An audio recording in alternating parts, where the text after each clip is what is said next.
Today's game is Sekigahara, the Unification of Japan by GMT.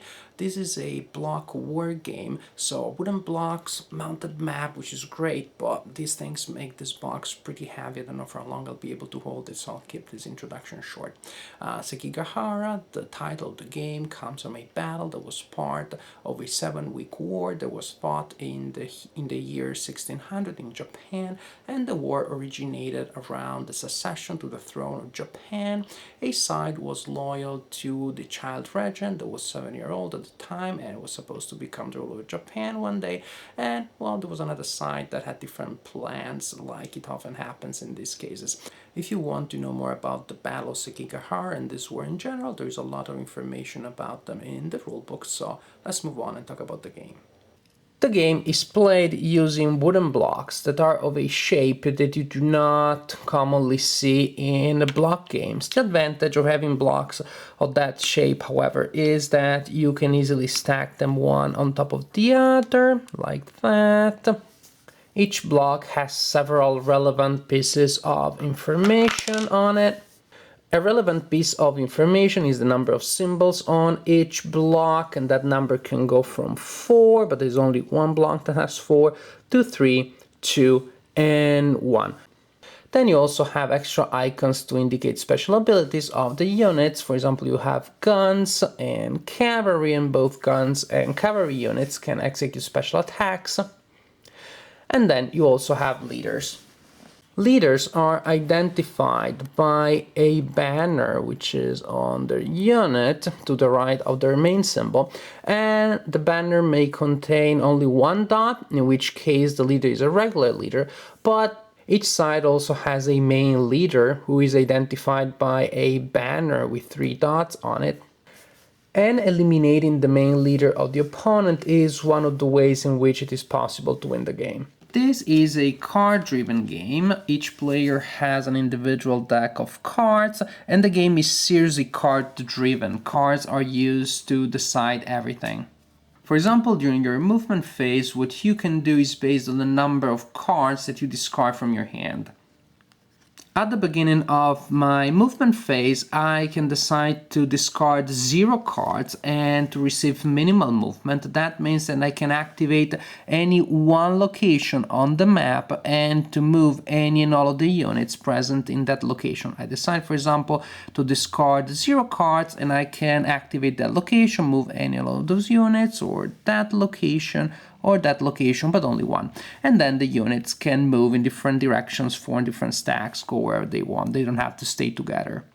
Or I can decide to play one card and to obtain minimal movement. That means that I can activate 3 locations on the map for movement. I could activate that one, and that one, or any other combination of 3. Or I could decide to liberally play 2 cards, to discard 2 cards at the beginning of my movement phase, and in that case I am allowed to activate all locations on the map for movement. The base movement rating of each unit activated for movement is of 1 location, so if I activate these units I'll be able to move them from here to here, and that may be it. But luckily enough, there are several ways of obtaining movement bonuses. A bonus comes from leadership, that is, if the location the unit started from had a leadership bonus. Such bonus can be given by castles, by capitals. Each player has a capital, so units that start in a capital can have the leadership bonus, and locations where there is a leader also have a leadership bonus. So in this case, this stack would be able to move 1, just because that's the regular movement, plus 1 because there is a leader there or a castle. If you move in a location where there are enemy units and you have 4 times as many units as the opponent or more, then you overrun the opponent and you just eliminate the unit or units of the opponent. But if you do not have 4 times as many or more, such in that case, then you have to stop and you will have to fight against those opponents during the combat phase. But back to movement. So you have 1 which is regular movement, 1 for leadership. If your movement is only on highways, which are these reddish brownish lines, then you get +1 movement, like in this case, and or you can force march your units, which means that you play a card, you burn that card, and you get an extra movement for those units. In this case, for example, these units would be able to move here like that. And that means that the maximum number of locations that you can move to is 4. Regular, leadership, highway, force march. Combat happens at the end of the movement phase in locations where there are units of both sides present.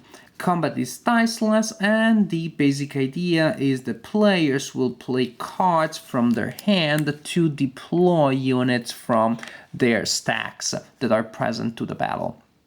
These cards represent loyalty. That means that you need to have a card matching your units in order to be able to deploy those units into the battle. Once you deploy a unit into the battle, the basic idea is that the unit will produce a level of impact equal to the number of symbols present on that unit. In that case, I played that card, I deploy that unit, and that unit produces 2 points of impact for my side, and I record the impact that I produce on this track. After that, the player who is behind, who has produced less impact, gets to play, and he has to keep deploying until either he chooses not to deploy anymore or he gets an advantage and he gets to produce more impact than the opponent. Suppose that now, for example, the golden player plays a block that produces 1 point of impact. That is not enough to match the impact of the opponent, so it is still the golden player's turn to deploy. Suppose that he deploys another unit that now produces a total impact of, I don't know, 4. Then the game goes back to the Tokugawa player, the player with the black blocks, who gets to deploy again. And suppose that now the player deploys another unit, and of course that unit will produce now 3 points of damage. 1, 2, 3. This is the basic idea. Players keep deploying until they reach the total that they can produce, total impact they produce from that battle. At that point, you determine who the winner is.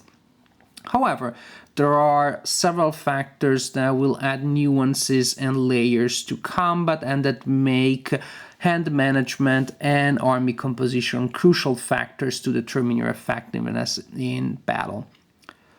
For example, if you are deploying a unit of a certain group that already has units deployed in the battle, like in this case I deployed this unit and there already was a unit of the same group in the battle, then I receive +1 for each such unit that was already there. In this case, deploying this unit would give me 3 points of impact because that is the number of symbols on the unit, but I will also receive a +1 because there already was another unit there.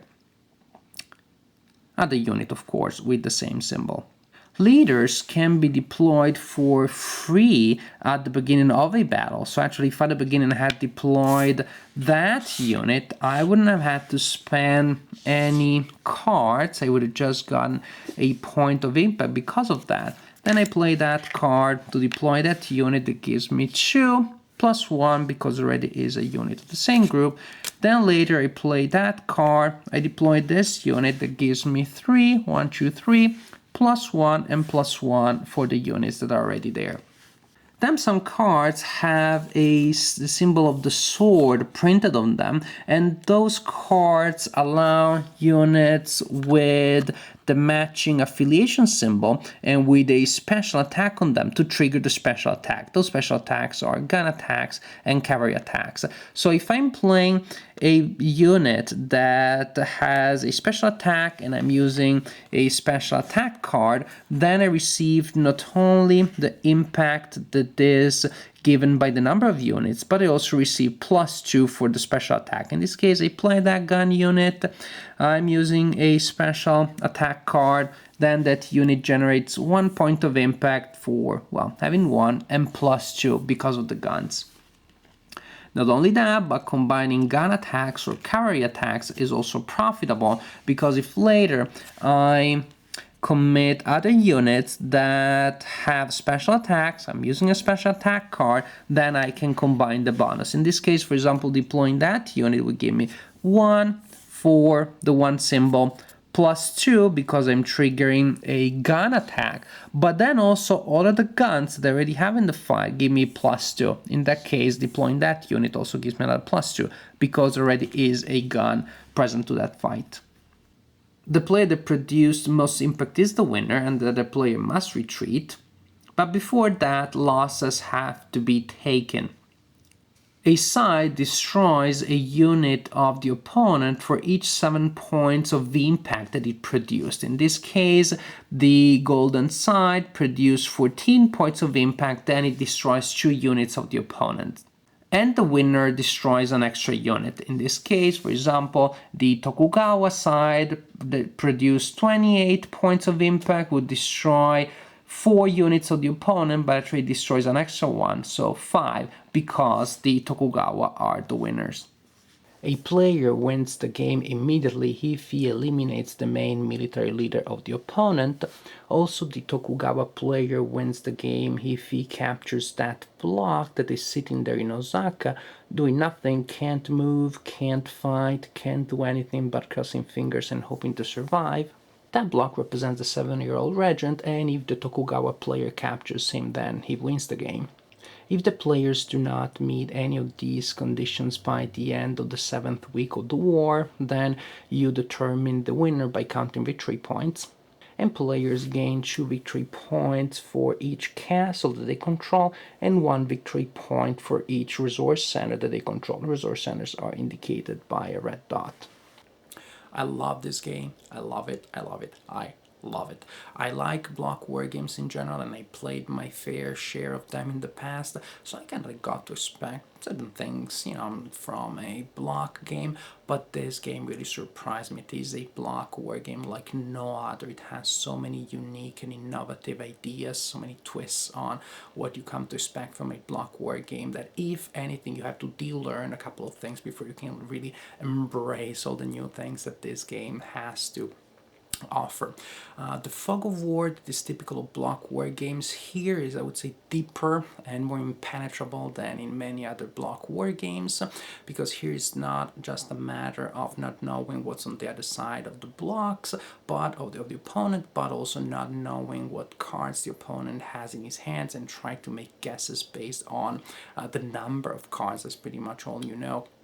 And of course, that is crucial because the opponent may have a huge army that is completely ineffective because the opponent has no cards that allow him to activate the units in that army. And of course, the opponent is trying to bluff and to look all like self-confident. It may be quite the contrary, that there is a small army on the map, but it has a good combination of units from the same faction and powerful special attacks of guns and cavalry, and that small unit, if the player has all the cards that are needed to activate that group of units, then that small army can be lethal, simply lethal. Luck, yeah, luck is a factor, but I didn't find it a factor strong enough to make the game chaotic. I found that when I won the game, that still rewarded my strategy, and when I lost it, I could not really blame Lady Fortune, which is great in terms of gameplay, a little less for my reputation because I really had to take the blame, but so be it.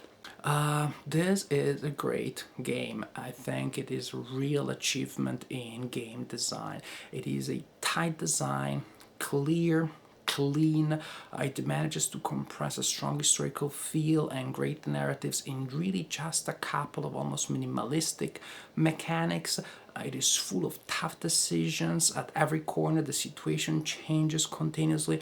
It really keeps you hooked from beginning to end and after the end, because I found myself talking forever and forever about what happened in the game with the players I played it with. All in all, this game to me is a gem, is wargaming at its finest, and I give this game my highest recommendation.